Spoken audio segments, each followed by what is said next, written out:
বস্টনের চার্লসটাউনে এমন একটি এলাকা আছে যেখানে প্রজন্মের পর প্রজন্ম মানুষ ব্যাংক ডাকাতি করে জীবিকা চালিয়েছে।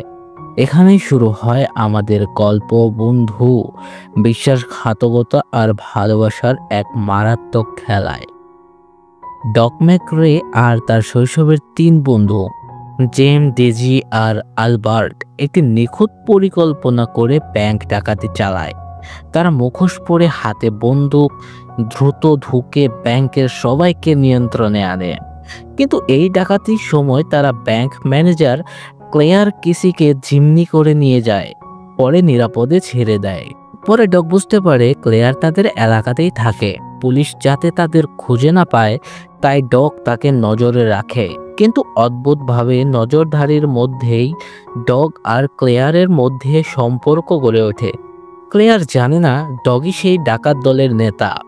ডগ ধীরে ধীরে নিজের অপরাধী জীবন থেকে বেরিয়ে আসার স্বপ্ন দেখতে শুরু করে।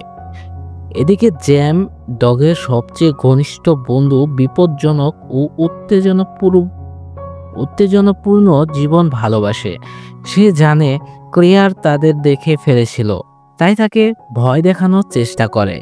ডগ ক্লেয়ারকে রক্ষা করতে চায়, আবার জ্যামের প্রতি বন্ধুত্ব ছিন্ন করতে চায় না।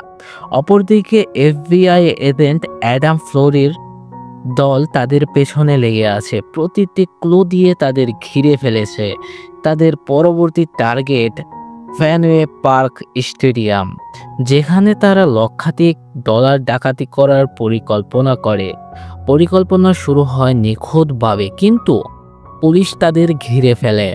বন্দুকযুদ্ধে ডগ পালাতে সক্ষম হয়, কিন্তু জ্যাম পুলিশের হাতে ধরা পড়ে এবং আত্মসমর্পণের বদলে শেষ পর্যন্ত লড়াই করে মারা যায়।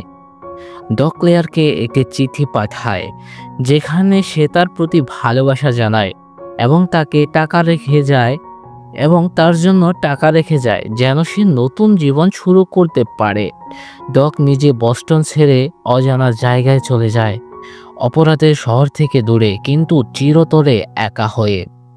গল্পটি শেষ হয় একটি তিক্ত সত্যের সঙ্গে।